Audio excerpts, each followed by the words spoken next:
तो जिसको यह लगता है कि कबीर पंथ के लोग ही खाली गुरु गुरु संत संत सत्संग सत्संग भक्ति भक्ति करता है, भगवान का नाम ही नहीं लेता, भगवान के पूजा की बात ही नहीं बताता है, उस व्यक्ति को रामचरितमानस के इस प्रसंग को जाकर के देखना चाहिए। कौन सा प्रसंग? काक भुसुंडी और गरुड़ का संवाद वाला प्रसंग। समझ गए? रामचरितमानस में प्रसंग है कि नहीं? काक भुसुंडी और गरुड़ का संवाद। रामचरितमानस वैसे संवादों पर ही आधारित है। शिव और पार्वती का संवाद, भारद्वाज और याज्ञवल्क्य जी का संवाद, शिव और पार्वती का संवाद, काक भुसुंडी और गरुड़ का संवाद है कि नहीं है? तो काक भुसुंडी और गरुड़ का संवाद जिस समय चलता है उस समय काक भुसुंडी जी कौन है? रामचरितमानस में एक बहुत बड़े ऋषि है। और गरुड़ जी कौन है?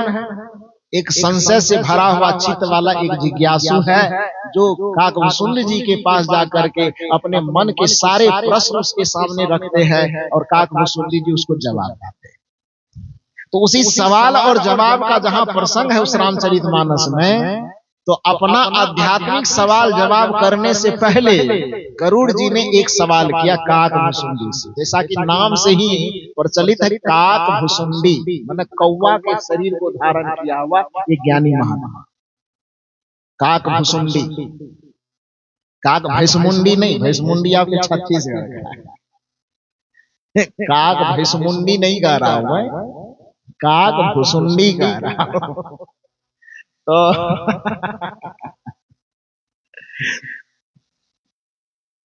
गरुड़ जी अपना आध्यात्मिक प्रश्न करने से पहले काक भुसुंडी जी से एक सवाल करते हैं कि संतों का ये कहना है कि भक्ति बीज बिन से नहीं, जो जुग जाय अनंत, ऊंच नीच गृह जन्म ले तो भी संत के संत। काक भुसुंडी जी, इस साखी के आधार पर सबसे पहला सवाल मेरा आपसे यह है, इस तरह से सवाल हमारे यतीन्द्र साहब भी करते हैं, जो कैमरा और माइक लेके किसी के पास पहुंचते हैं ना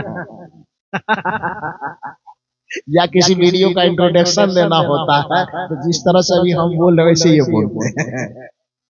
तो काक भुसुंडी जी से गरुड़ जी ने यही कहा कि सबसे पहला सवाल मेरा यह है, यदि भक्ति का बीज विनसता नहीं, और संत महापुरुषों के द्वारा यह कहा जाता है कि भक्ति का बीज जिसके अंदर पड़ गया, भक्ति का संस्कार जिसके अंदर पड़ गया, तो धीरे धीरे करते करते भले ही उसको इस जन्म में मुक्ति न मिली हो, लेकिन कम से कम इतना तय होता है कि उसका मानव जीवन सुरक्षित हो जाता है और दोबारा फिर वह मनुष्य जन्म लेकर के फिर से भक्ति को आरंभ करता है। इसलिए मुक्ति मिले न मिले, लेकिन सत्संग करने वालों का, गुरु के शरणागत भक्तों का यह लक्षण है कि वह कम से कम मनुष्य जन्म से गिर करके अन्य जोनि में नहीं जाएगा, केवल मनुष्य जन्म उसका कम से कम सुरक्षित रहेगा।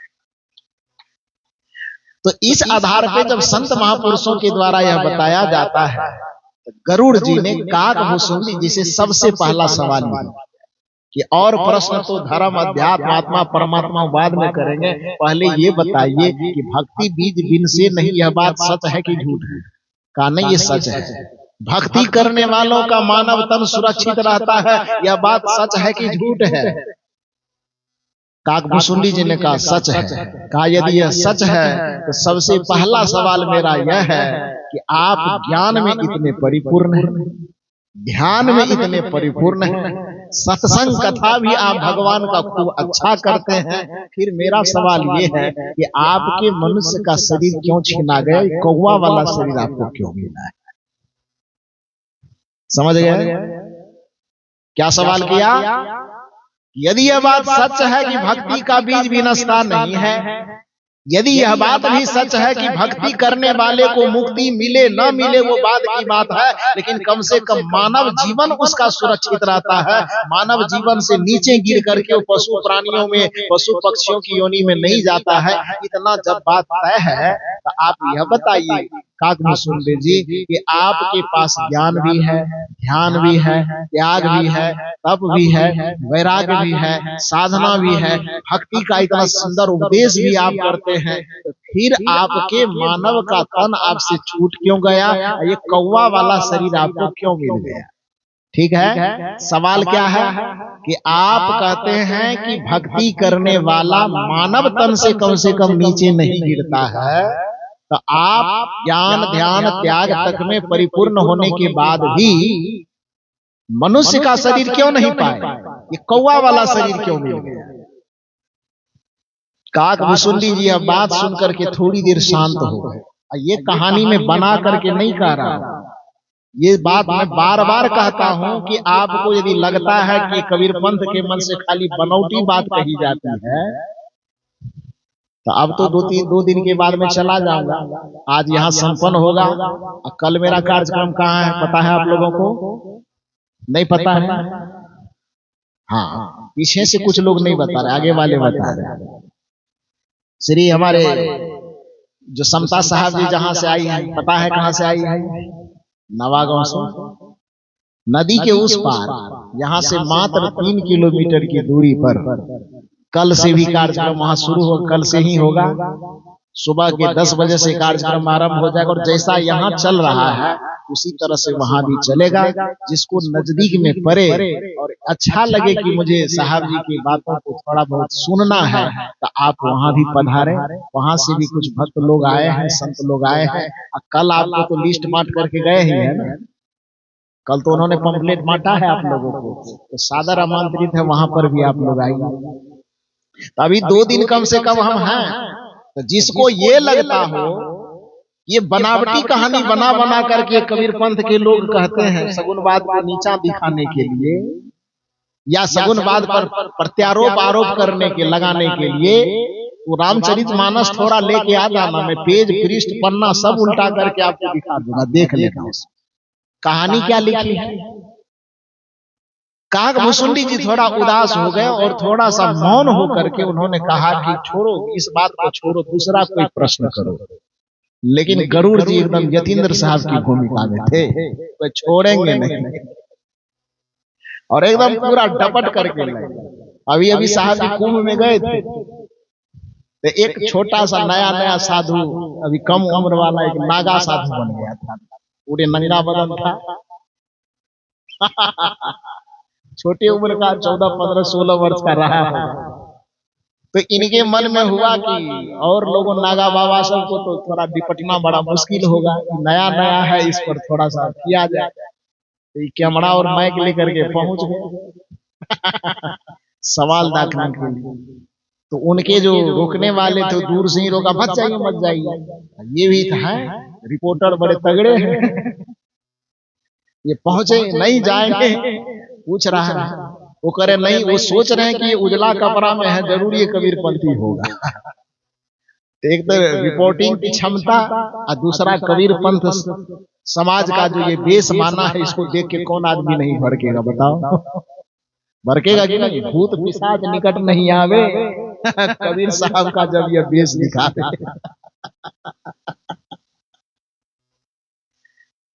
तो इस चेहरे को देख के वो बेचारा डर रहा था कि मत आइए, कोई सवाल मत कीजिए। ये कह रहे थे नहीं ये जवाब देना होगा, 2-4 सवाल भी बाहर से ही कर रहे थे। तो बेचारा वो नागा बाबा जो बैठा हुआ था वो हड़कंप हो गया। वो कहे नहीं हम कुछ जवाब नहीं देते, न चेला लोग पहुंचने दिया न गुरु जी कुछ जवाब दिए, चले गए। तो काक भुसुंडी जी से जब पहला सवाल ये किए गरुड़ जी, तो गरुड़ जी के इस सवाल को सुन करके काक भुसुंडी जी मौन हो गए। कहे दूसरा सवाल कीजिए, ये सवाल क्यों करते हैं? गरुड़ जी के ना यही सवाल का जवाब पहले चाहिए कि भक्ति का जब बीज विनष्ट नहीं होता है, भक्ति में जीने वाले व्यक्ति का मानव तन कम से कम सुरक्षित रहता है, तो फिर आप इतने भक्ति से परिपूर्ण हैं, फिर भी आपको मनुष्य का शरीर क्यों छीना गया आपसे, और आप ये कौवे के शरीर में कैसे आए? लास्ट में विवश होकर के काक भुसुंडी जी को अपना कहानी वर्णन करना पड़ता और गौर से सुनना। जिसको ये लगता है कि गुरु की कोई आवश्यकता नहीं, जिसको यह लगता है कि भगवान के सामने घंटी डोला लेने से काम चल जाएगा, जिसको यह लगता है कि मंदिर में केवल प्रसाद चढ़ा देने से पूजा हो जाएगी, जिसको यह लगता है कि संतों का हम अपमान भी कर दे, संतों की निंदा भी कर दे, फिर भी भगवान हमको सीने से लगा करके प्रसन्न हो जाएंगे, तो ये कथा सुनना। रामचरितमानस का यह प्रसंग कहता है कि एक बार एक भक्त सत्संग में आता है, गुरु के शरण में आता है और गुरु से निवेदन करता है कि मैं आपसे दीक्षा लेना चाहता हूं, मैं सत्संग से प्रेम करता हूं। ये कथा मैं नहीं कह रहा, ये काकभूसुंडी जी कह रहे हैं कि एक समय में सामान्य भक्त था, भक्ति करने के ख्याल से मैं संत महात्माओं की तलाश करने लगा, सत्संग में गया, सत्संग के प्रति आस्था थी, विश्वास था, बस एक संत के शरण में गए और संत जी से मैंने दीक्षा ले ली। दीक्षा लेने के बाद मैंने उनसे आग्रह किया कि भगवान सगुण रूप में मुझे भगवान शिव के प्रति आस्था है, तो आप क्या मुझे उस प्रकार की भक्ति बताएंगे? संत बड़े विचारवान थे, उन्होंने कहा ठीक है, सगुण रूप में आप शिव को ही मानते हो तो उस शिव के ही प्रतिमा को, प्रतीक को आधार बना करके आपके जो वास्तविक स्वरूप शिव स्वरूप है, क्योंकि कबीर साहब भी जीव और शिव को अलग अलग दृष्टि से नहीं देखते हैं, बल्कि कबीर साहब की भी मान्यता में यह है कि बद्ध दशा में जीव कही, मुक्त दशा में शिव। यदि विकारों के अधीन है तब यह जीव है, और विकारों से मुक्त हो गया तब यह क्या है? शिव है। जब तक विकारों के अधीन है तब तक यह बंधन में है, और विकारों से जो मुक्त हो गया, इस आत्मा की मुक्ति हो गई। जब तक यह आत्मा विकारों के अधीन है तब तक यह आत्मा कहलाती है, लेकिन जैसे ही विकारों से मुक्त हो जाती है यही परमात्मा कहलाती है। यही बात गीता में श्री कृष्ण कहते हैं कि आत्मा क्षेत्रज्ञ इति युक्त संयुक्त प्रकृतिर गुणः तेरे भी तु विनिर्मुक्तः परमात्मे तु दाहितः, कि आत्मा जब तक यह प्राकृतिक विकारों के अधीन है तब तक यह क्षेत्रज्ञ कहलाती है, तब तक यह आत्मा कहलाती है, तब तक यह जीव कहलाती है। लेकिन तैरेव विनिर्मुक्तः, जैसे ही प्राकृतिक विकारों से, मायावी आवरणों और परपंचों से यह आत्मा मुक्त होती है, अपने आप परमात्मे तुदाहितः, अपने आप यह परमात्मा कहलाने लगती है, अपने आप शिव और ब्रह्म कहलाने लगती है। तो संतों की दृष्टि में, शास्त्रों की दृष्टि में भी जीव और शिव का स्वरूप अलग नहीं है, बल्कि बंधन की अवस्था में जिसे जीव कहते हैं, मुक्ति की अवस्था में उसी को क्या कहा जाता है? शिव कहा जाता है। तो जब उस विचारवान संत के पास जब काकभूसुंडी अपने पूर्व जन्म में गए थे, तो काकभूसुंडी जी ने यही निवेदन किया कि हम सगुण मार्ग में भगवान शिव के पूर्व से आराधना कर चुके हैं, तो प्रभु जब आपसे दीक्षा लेंगे तो क्या हम वास्तविक शिव के स्वरूप तक पहुंच पाएंगे? तो गुरु जी बड़ा विचारवान रहे हैं, उन्होंने कहा ठीक है, जब सगुण के रास्ते में तू इतना दिन से शिव के रास्ते से चले आए हो, तो आओ शिव के निर्गुण स्वरूप तक मैं तुम्हें पहुंचा देता हूं। यदि स्थूल रूप में अभी तुम शिव का भजन करते आए हो, तो आओ मैं तुम्हें सूक्ष्म रूप में, आत्मा के स्वरूप में जो शिव का स्वरूप है, उस शिव के स्वरूप तक मैं तुम्हें पहुंचा देता हूं। गुरु ने ऐसी युक्ति दे करके उसे दीक्षा दी। ध्यान से सुनिए, दीक्षा दे दिया, मंत्र की विधि बता और बताया कि इस तरह से ध्यान करना, भजन करना, साधना करना, सत्संग करना, संतों की संगति करना। उसके अनुसार करने लगे, लेकिन कुछ दिन करते करते करते करते उसके मन में आया कि जब सीधा मेरा कनेक्शन भगवान से ही हो गया, भगवान शिव से ही मेरा नाता डायरेक्ट जुड़ गया, तो बीच में ये महात्मा लोगों को डफली बजाने के लिए क्यों रखे भाई? दीक्षा लिए तो लिए, सत्संग करे तो करे, करवाए तो करवाए, अपना दही चूरा खाया, महात्मा लोगों को 50 टका 100 टका विदाई दिए गया। अब ये दिन भर जिंदगी भरी महात्मा लोगों को गुरु बना करके कपार पर क्यों ढोया जाए? डायरेक्ट भगवान से लिंक जुड़ गया, भगवान है कि भक्त है, बीच में ये महात्मा कहां से आ गए? ये गुरु क्यों आ गया? उस बेचारे के मन में यह अहम भाव, और परिणाम क्या हुआ? अपने दरवाजे पर एक शिव जी की मंदिर बनाया। शिव जी का मंदिर बना करके नित्य प्रति उस मूर्ति के सामने बैठ करके वो माला जपता था। ये कहानी बनी बनाई नहीं है, ये कहानी रामचरितमानस में लिखी हुई है जो मैं बता रहा। तो शिव जी का मंदिर बनाए और मंदिर बना करके उसके सामने प्रसाद चढ़ा देना, पान चढ़ा देना, फूल चढ़ा देना, अगरबत्ती जला देना, और उस प्रतिमा के सामने बैठ करके माला जपना, ओम नमः शिवाय, ओम नमः शिवाय का। संजोग से एक दिन वह भगवान के भजन में, शिव की स्तुति में लगा हुआ था, तभी अचानक दरवाजे पर उसके जो सदगुरु भगवान थे वह उधर से आए, संत जन आए। और संत भगवान जब आए दरवाजे पर, बगल से किसी ने सूचना, जैसे राम जी के लिए कह रहे हैं, राम जी को सूचना मिली, राम जी ने उसको केबिन रूम में नहीं बैठाया, बल्कि तुरंत उठ करके गए ना, अति आदर रघुनायक के ना, सुबह में भी ये प्रसंग में कह रहा था। लेकिन वह काकभूषुंडी अपने पूर्व जन्म में ऐसा नहीं की।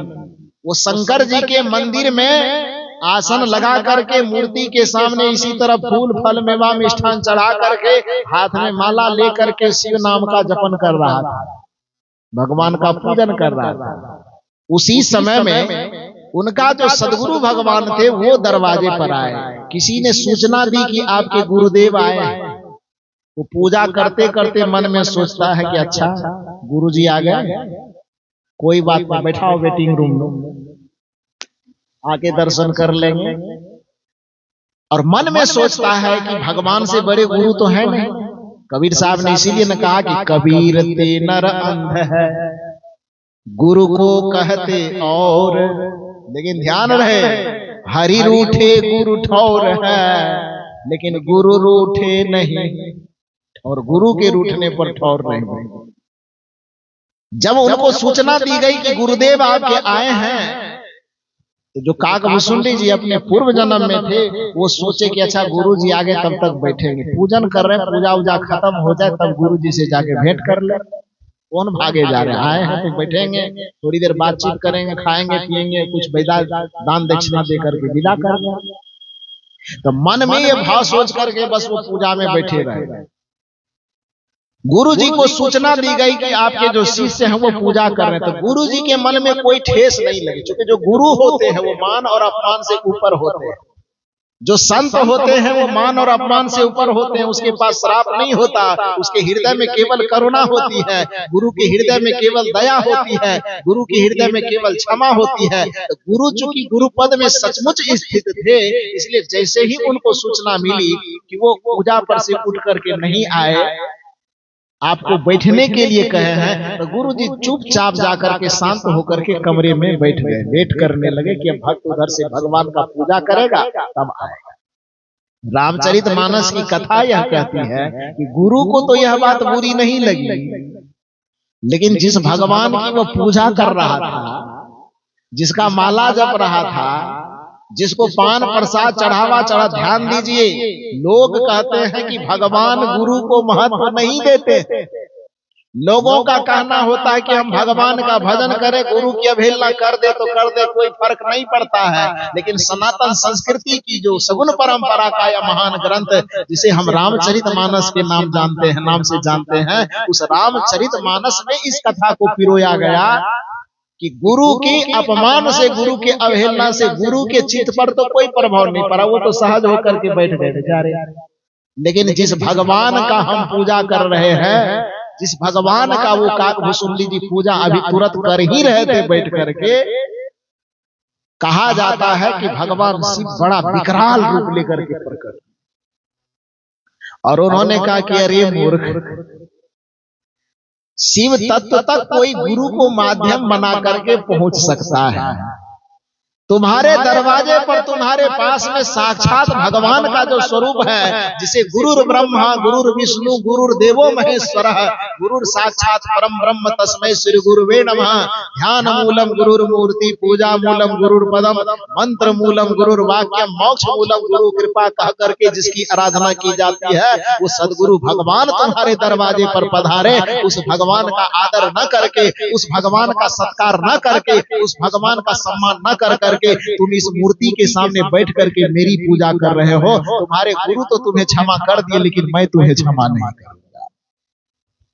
और बड़ा भयावह रूप लेकर के वह कथा यह कहती है कि शंकर जी उसको मारने के लिए खदेड़ते, त्रिशूल निकाले और पीछे पीछे खदेड़ते खदेड़ते खदेड़ते खदेड़ते भागे जा रहे।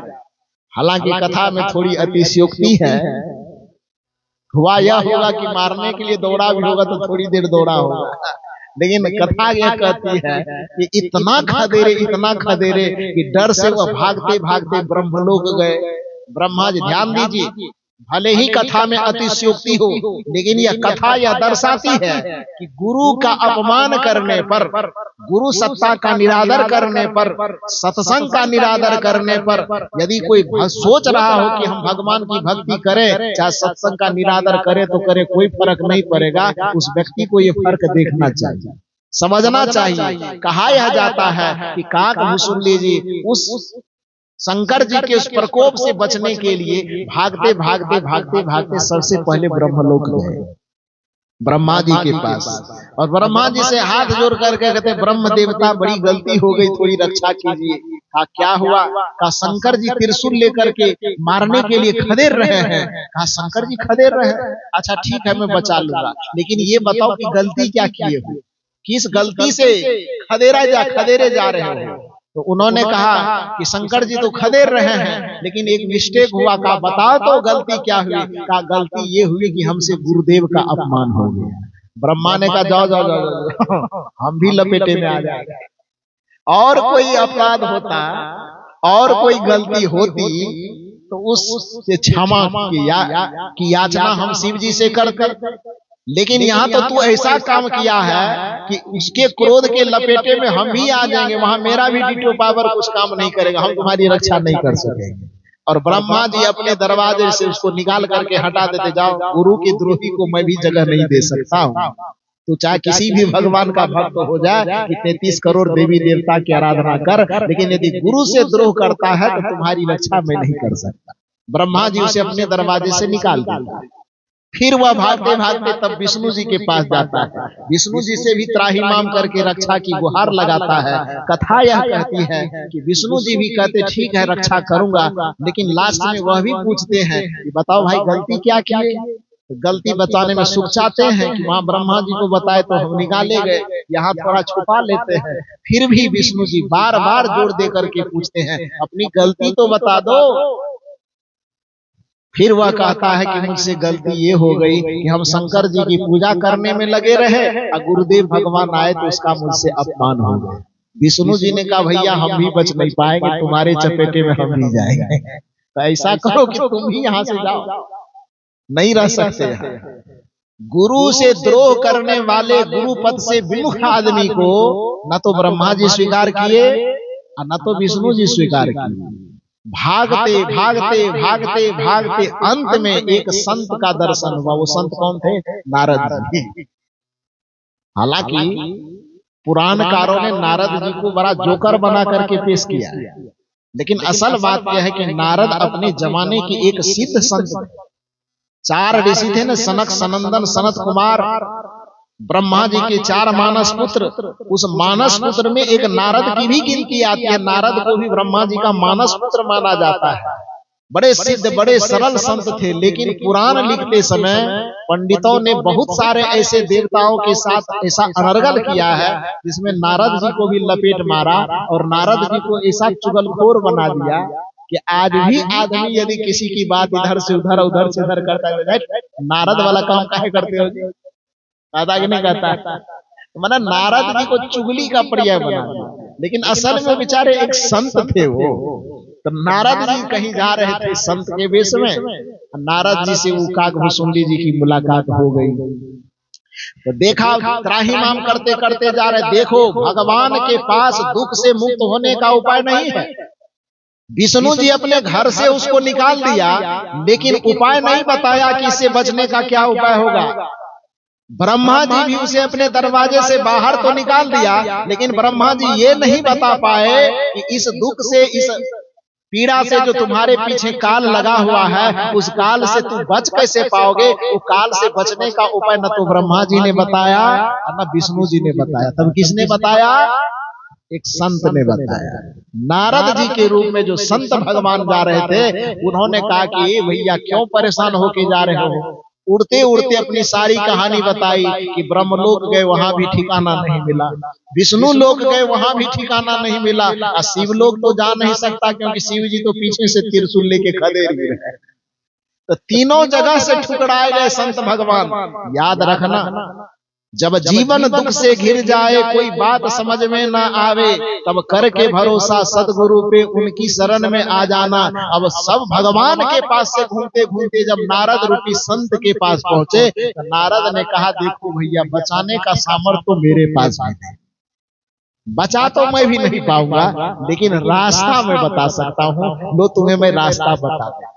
और रास्ता क्या बताया कि अरे राखें गुरुजों कोप विधाता, विधाता भी कुपित हो जाए तो गुरु अपने शरण में रख करके तुम्हारी रक्षा कर सकते हैं, लेकिन यदि गुरु कुपित हो जाए तो तीनों लोकों में तुम्हारी कोई रक्षा नहीं कर सकता। अरे गुरु का अपमान किया, लेकिन गुरु तुमको कुछ कहा नहीं ना है? नहीं गुरु जी तो हमको कुछ नहीं कहे। क्योंकि जब गुरु कुछ नहीं कहा है तो तीनों लोगों में क्यों भटक रहा है? देवी देवता के चक्कर में क्यों भटक रहा है? यदि क्षमा ही मांगना है, रक्षा की गुहार ही लगानी है, तो ब्रह्मलोक मत दौड़ो, विष्णु लोक मत दौड़ो, शिव लोक मत दौड़ो, बल्कि जहां पर गुरु बैठे हैं जाकर के गुरु के चरण में अपना माथा टेक दो और क्षमा याचना करो, गुरु तुम्हारी रक्षा कर देंगे।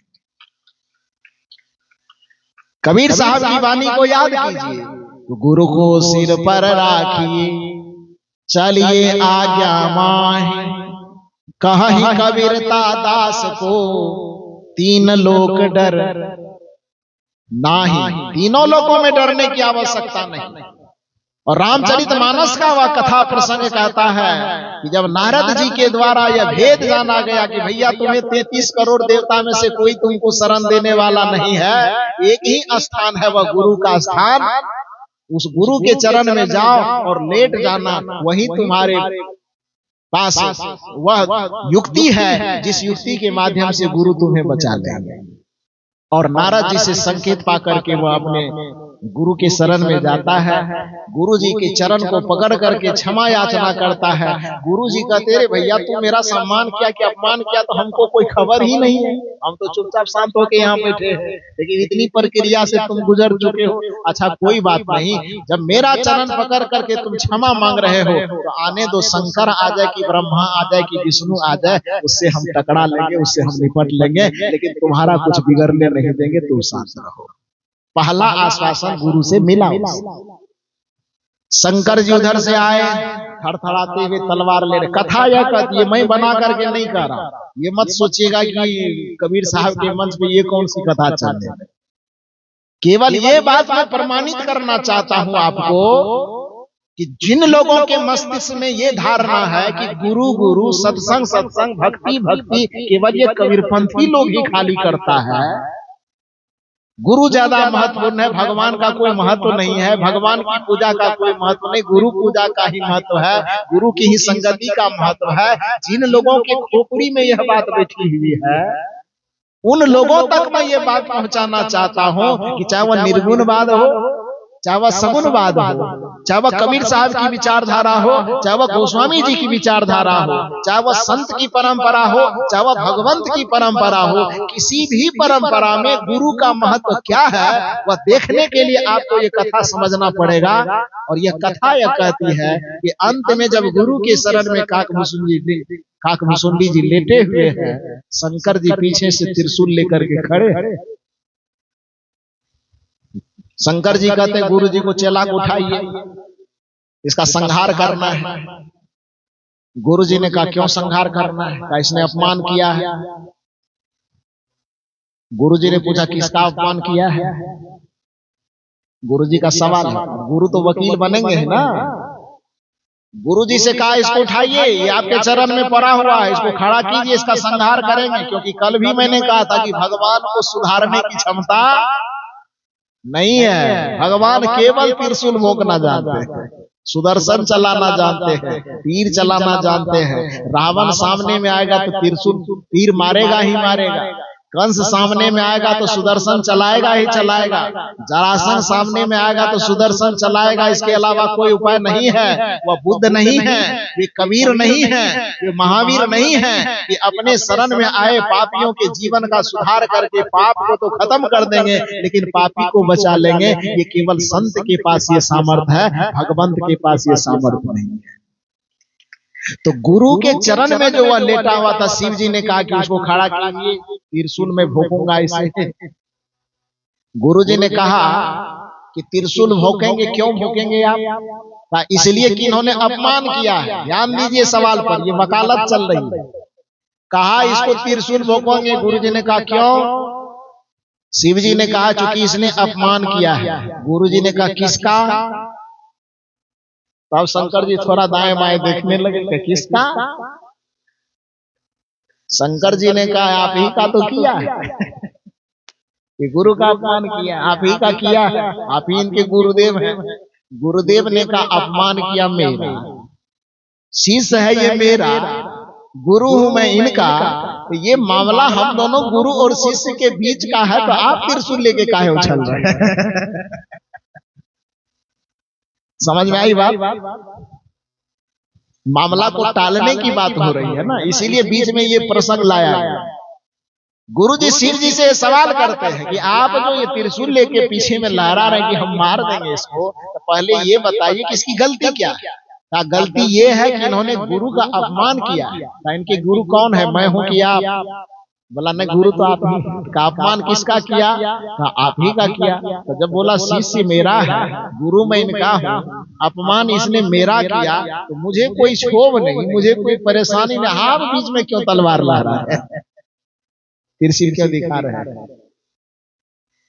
क्षमा कीजिए, मैं इनको जब मेरा अपमान किया, जब मैं इनको क्षमा कर दिया हूं, तो आप भी अपने क्रोध को शांत कीजिए और आप भी इसे क्षमा कर दीजिए।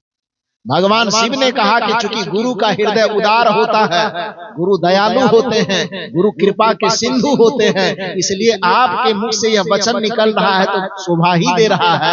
क्योंकि आप सदगुरु हैं तो क्षमा करेंगे ही, लेकिन मैं इसे क्षमा नहीं करूंगा, क्योंकि मैं यदि क्षमा कर दिया तो कल यदि भगवान की भक्ति करने वाला कोई भी होगा, वो गुरु तत्व के प्रति श्रद्धा नहीं रखेगा, गुरु तत्व के प्रति, संत तत्व के प्रति सम्मान नहीं रखेगा। इसलिए दुनिया को एक ज्ञान देने के लिए, दुनिया को यह शिक्षा देने के लिए कि भगवान की चाहे कोई कितना भक्ति करे, भगवान के नाम का कोई कितना भी माला जपे, लेकिन यदि वह गुरु का अपमान करता है तो वह भगवान कभी उसे वरदान नहीं देगा, बल्कि भगवान त्रिशूल लेके खदेड़ सकता है।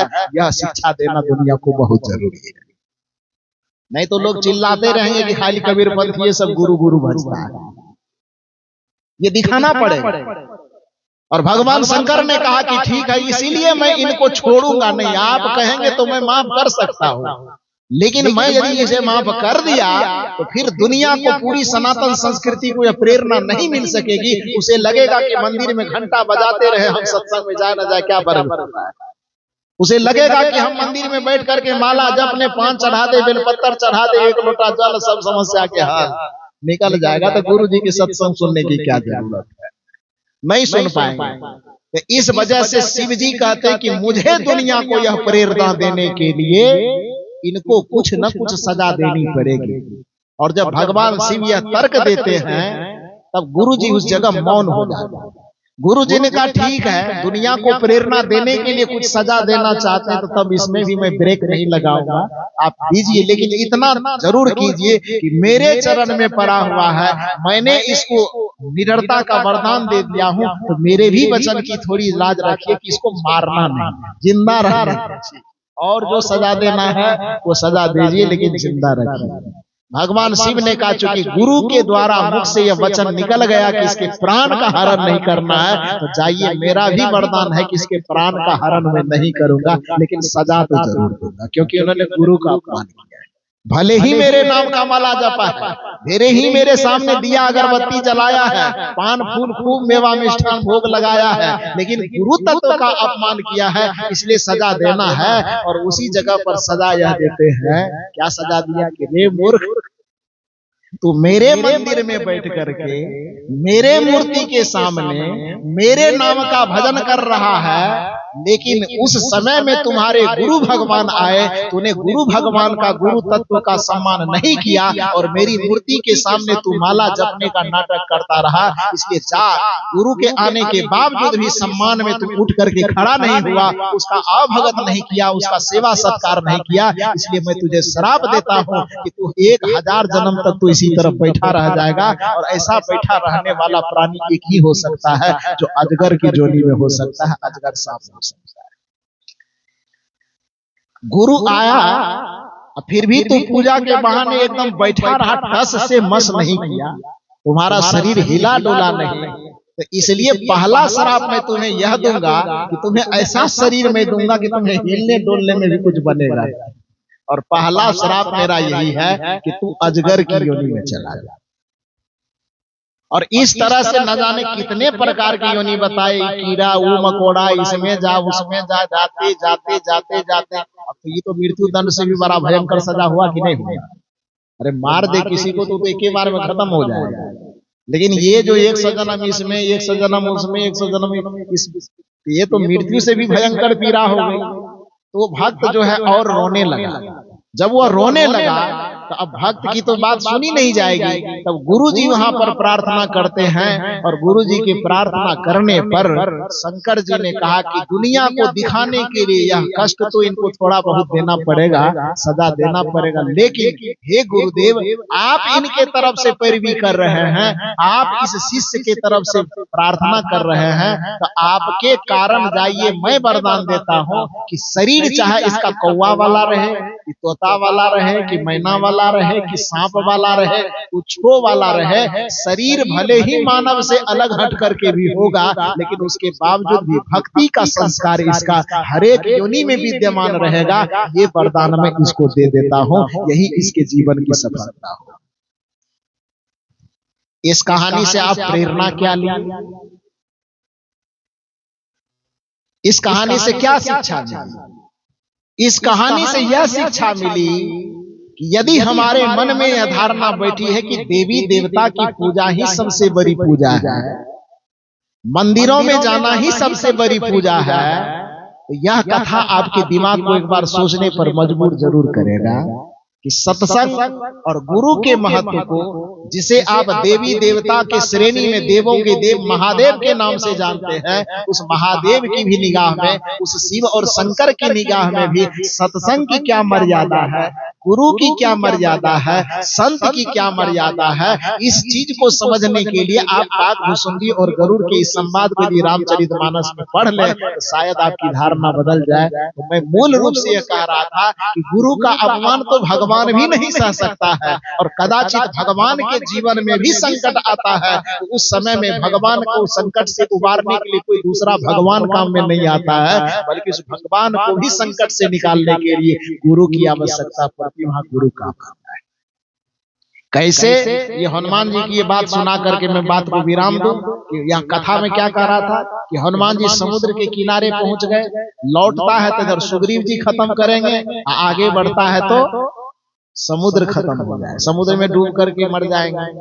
परिणाम यह हुआ कि जब ना आगे रास्ता दिखाई दे रहा, ना पीछे रास्ता दिखाई दे रहा है, तो उस जगह पर हनुमान जी संकल्प लेते हैं कि वहां यदि लौट करके समुद्र में जाएंगे तो डूब करके तो एक ही बार में मर जाएगा, और लौट करके जाएंगे तो वहां मरण भी है और साथ साथ बड़ी बेइज्जती भी है कि काम को सफल करके नहीं लौट सके। तो इस वजह से एक मौत का तीसरा रास्ता चुनता हूं, आज की भाषा में जिसको सुसाइड कहता है, उस सुसाइड का रास्ता उन्होंने चुना कि जहर खा के तो मरेंगे नहीं, पानी में डूब के मरेंगे नहीं, बस एक सीधा सा रास्ता चुनता हूं कि 30-40 दिन तक, जब तक शरीर के अंदर प्राण रहेगा तब तक इसी जगह बैठ करके बस ध्यान मगन बैठे रहेंगे।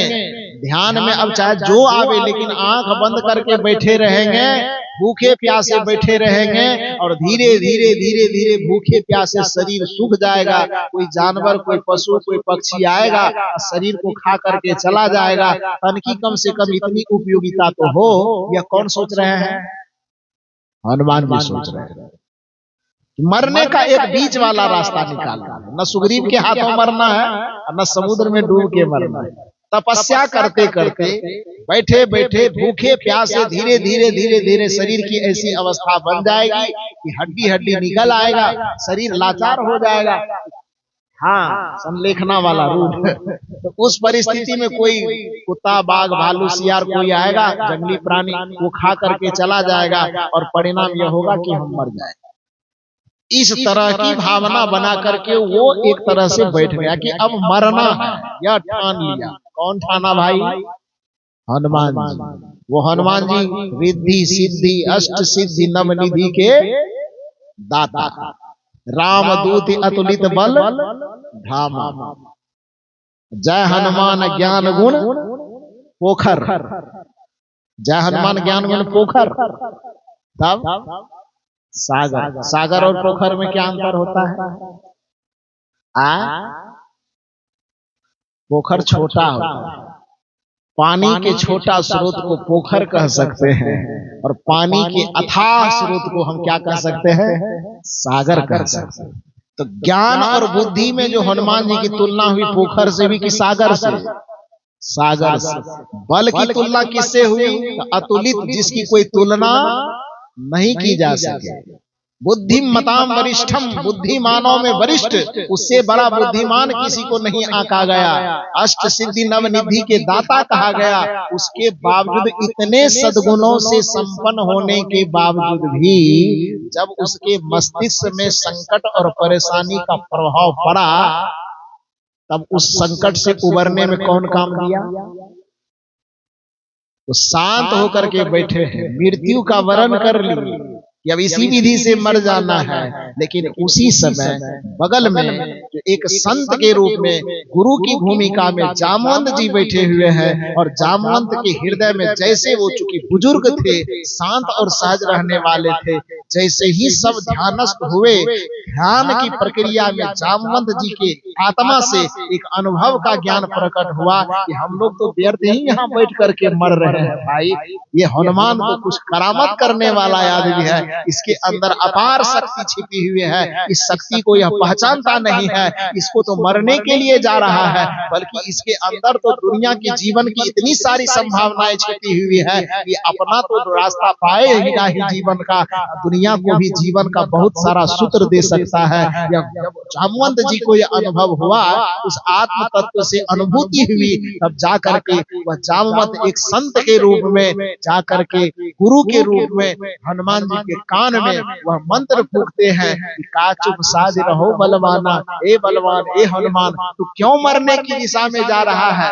मरना तुम्हारा धर्म नहीं है, तुम हनुमान हो, मान का हनन करके इस जगह पर तुम पहुंचे हो, सेवा के बल पर, भक्ति के बल पर इस जगह पर पहुंचे हो। एक भक्त यदि ठान ले तो नीति यह कहती है कि अगर तुम ठान लो तारे गगन के तोड़ सकते हो, अगर तुम ठान लो तूफान का पथ मोड़ सकते हो, अगर तुम ठान लो तो विश्व के इतिहासों में सुयस के एक नवाध्याय को जोड़ सकते हो, सुयस के एक नवाध्याय को जोड़ सकते हो।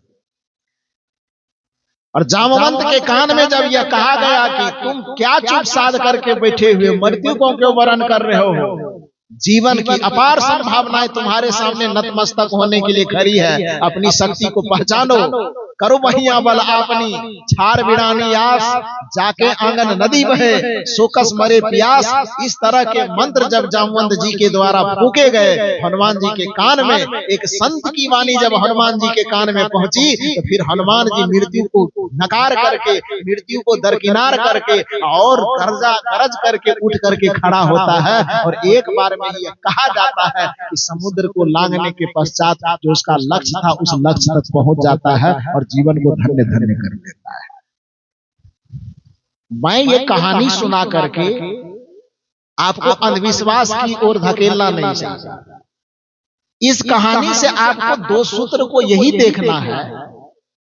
एक सूत्र यह देखना है कि जिसको हम देवी देवताओं में अष्ट सिद्धि नवनिधि बल बुद्धि विवेक विज्ञान से हम संपन्न कहते हैं, उस देवता के ऊपर भी परेशानी आती है कि नहीं आती है? उसका भी माथा कभी न कभी संकट से विचलित होता है कि नहीं होता है? उसके भी दिल में मन में कभी न कभी दुविधा आती है कि नहीं आती है?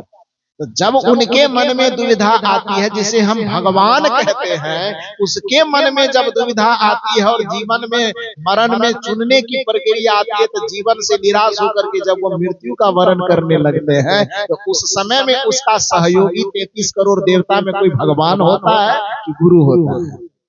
कौन होता है? गुरु होता है, संत होता है। इसलिए हमारा कर्तव्य क्या है? कबीर साहब की भाषा में सुसंग कबीर संगति साधु की, साधु की संगति कीजिए, संतन के संग लाग रे, तेरी अच्छी बनेगी, अच्छी बनेगी, साथ साथ तेरी बिगड़ी बनेगी। किसका किसका बना? तो ध्रुव की बनी, प्रहलाद की बन गई, गुरु सुमिरन वैराग रे, कहत कबीर सुनो भाई साधु, राम भजन में लाग रे तेरी अच्छी बनेगी, संतन के संग लाग रे तेरी अच्छी बनेगी। संत की संगति में जब भगवानों को भी लगना पड़ता है तो संत की संगति में हम इंसान को क्यों नहीं लगना चाहिए। यदि संत के शरण में आकर के भगवान अपनी समस्या से मुक्ति पाते हैं तो इंसानों को अपनी समस्या से मुक्ति पाने के लिए कहाँ जाना चाहिए, यह विचार आप खुद कर सकते हैं, आप विचारवान हैं।